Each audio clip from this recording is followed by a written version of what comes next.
سے بڑا خوبصورت واقعہ یاد آیا کہ ہارون نے ایک مرتبہ بدتمیزی کرنے کے لیے مولا امام موسیٰ کاظم سے بدتمیزی کرنے کے لیے مولا کو بلایا دربار میں اور جادوگر سے کہا کہ جیسے ہی فرزند رسول کچھ کھانا کھانے کے لیے ہاتھ بڑھائے نا تو تم اپنے جادو سے وہ روٹی اٹھا لینا، ہوا میں روٹی اٹھ جائے، اڑ جائے، وہ نہ اٹھا سکے۔ ظاہر سب مذاق بنے گا، ایک سب ہنسیں گے۔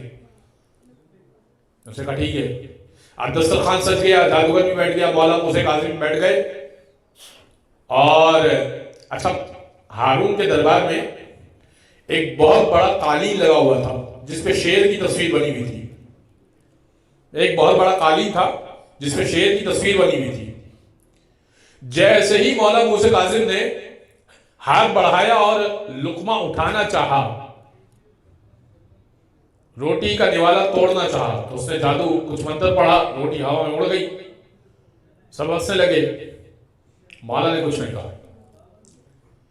پھر وہ اس نے کہا کہ اچھا ٹھیک ہے، اس کو رکھ دو۔ مولا نے پھر بڑھایا ہاتھ، پھر اس نے یہی کیا۔ جب 3 مرتبہ یہ ہو چکا تو مولا نے اس شیر قالین کی طرف اشارہ کیا کہ یا اسد اللہ خذ عدو اللہ، اے اللہ کے شیر، اللہ کے دشمن کو کھا جا۔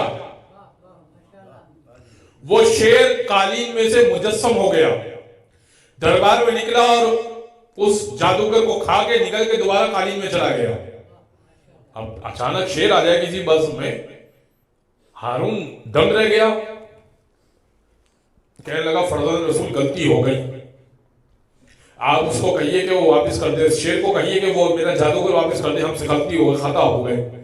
امام نے کمال کا جملہ دیا، امام کہنے لگے اگر موسیٰ کے اژدہے نے فرعون کی ٹوٹی پوٹی لکڑیوں کو جو اس نے پھینکی تھی اور سانپ بنی تھی اگر واپس کر دی ہوتی تو یہ شیر بھی واپس ہو جاتا۔